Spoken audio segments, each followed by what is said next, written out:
गुलशन Iqbal, Urdu high school, हिलाल colony, Aurangabad.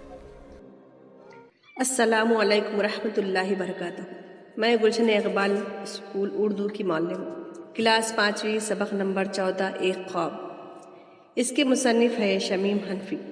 इनकी तारीख़ पैदाइश 14 जनवरी 1938। एक रात एक बड़े मियाँ ने ख्वाब देखा। अजीब ख्वाब था। क्या देखते हैं कि इनके दोनों हाथ, दोनों पैर, मुंह और सारे दांत बुरी तरह पेट को डांट रहे हैं। पैर कह रहे थे, पेट रे पेट, तू मोटा भी है और अकल का खोटा भी, काम ना काज का, दुश्मन अनाज का। हम दिन भर चलते हैं, बाजार जाते हैं, खाने पीने का सामान लाते हैं, तू बस खाता है और चैन की बंसी बजाता है, यानी ऐश करता है। निठल्ला कहीं का, बेकार कहीं का। ये सुनकर दोनों हाथ बोले, हाँ हाँ, पैर ठीक ही तो कहते हैं। अब हमें को देख, हम कितनी मेहनत करते हैं, बाग की सफाई, गेहूं की पिसाई, फिर आग जलाना, खाना पकाना, ये सब हमारे जिम्मे, और तू सब कुछ चट कर जाता है, मुफ्तखोरा। मुंह, जबान और दांतों ने मिलकर पेट की हंसी उड़ाई, खूब खरी खरी सुनाई। कहने लगे, हम ना होते तो तू क्या बाजार जाता, किस्म किस्म के पकवान उड़ाता, हाथ पांव अपना काम कर चुकते हैं तो खाना हम चबाते हैं, इसका मजा हम बताते हैं, इसे मैदे तक हम पहुंचाते हैं। पेट रे पेट, तू हो मिलिया मीट, यानी खत्म हो, बर्बाद हो जा। ये झगड़ा बहुत देर तक चलता रहा। सभी पंजे झाड़ कर पेट के पीछे पड़ गए थे। आखिरकार पैरों ने एक तजवीज पेश की, यानी राय दी। ये थी कि हम सब के सब पेट के लिए कुछ करना धरना छोड़ दे। वाह, क्या लाजवाब बात सोची है। हाथ, मुंह, जबान और दांत एक साथ बोले, मियाँ पेट, अब तुम्हें पता चलेगा कि काहिली की सजा क्या होती है। पेट बेचारा चुपचाप सब कुछ सुनता रहा, गुस्से में भुनता रहा। इसने किसी को किसी बात का नहीं दिया। वो सचमुच बहुत मोटा था और देखने में बड़ा काहिल और आराम पसंद था। अब पैरों ने बाजार जाना छोड़ दिया, हाथों ने सामान उठाना छोड़ दिया, खाना पकाना छोड़ दिया, मुंह ने चुप साध ली, यानी खामोश हो गया, दांतों ने खाना चबाना छोड़ दिया। जब ये सब कुछ छूट गया तो जबान ने भी चीजों का जायका बताना छोड़ दिया, यानी मजा बताना छोड़ दिया। अब बड़े मियाँ ख्वाब में क्या देखते हैं कि सुबह हो चुकी है। अपनी आदत के मुताबिक इन्होंने बिस्तर से उठना चाहा, मगर उठते तो तब जब सचमुच जाग चुके होते।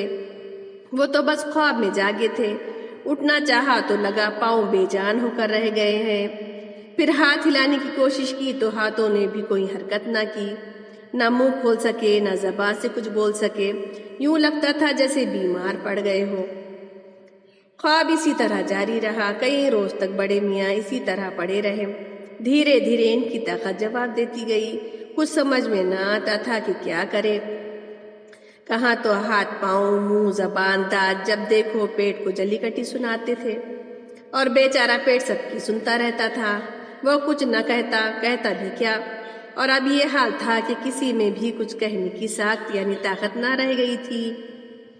फिर बड़े मियाँ क्या देखते हैं कि मुसलसल फाका कशी की वजह से इनका बदन सूख गया है, खाल लटक गई है, रगें ऐड गई है, जिसमें खून का एक कतरा भी नहीं है। मौत सर पर खड़ी है, दुआ की घड़ी है।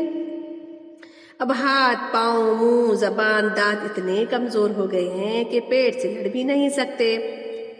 खुद को हरकत भी देना चाहे तो नहीं दे सकते। पेट भी पिचक गया है, बेजान सा पड़ा है। इतने में बड़े मियाँ के कानों से एक कमजोर सी आवाज टकराई।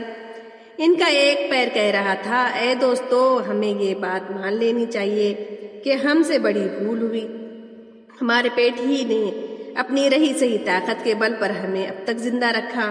ये सुनकर पेट बड़ी उदासी के साथ मुस्कुराया। फिर इसके सुनने में ये आया कि हाथ, पैर, मुंह, जबान, दांत एक आवाज होकर कह रहे हैं, आओ हम सब आज से फिर अपना काम शुरू कर दे। इस आवाज के साथ ही बड़े मियाँ की आंख खुल गई। जाग कर इन्होंने देखा कि इनके पांव चल सकते हैं, हाथ बोझ उठा सकते हैं, मुंह खुल सकता है, जबान चल सकती है, दांत खाने का निवाला चबा सकते हैं। वो बिल्कुल भले चंगे हैं। नाश्ता सामने आया तो इन्होंने अपना ख्वाब याद किया। اپنے آپ سے بولے، ہمارے جسم کے ہر حصے کو دوسرے حصوں کی مدد درکار ہوتی ہے، سب مل جل کر ہی کوئی کام کر سکتے ہیں۔ ہاتھ، پاؤں، منہ، زبان، دانت اور پیٹ، جی ہاں پیٹ بھی، ان میں کوئی کسی کا دشمن نہیں۔ اگر ایک کام کرنا بند کر دے تو دوسروں کا کام بگڑ جائے گا، سب کے سب بیمار پڑ جائیں گے۔ سب اپنا فرض پہچانے، کسی کو خود سے کمتر نہ جانے، اس سے زندگی کی گاڑی صحت اور سکون کے راستے پر چل سکے گی۔ آپس میں لڑائی جھگڑا شروع ہو گیا تو گاڑی رک جائے گی۔ یہ سوچ کر بڑے میاں اپنے خواب پر خوب زور سے ہنسے، پھر مزے لے لے کر ناشتہ کرنے لگے۔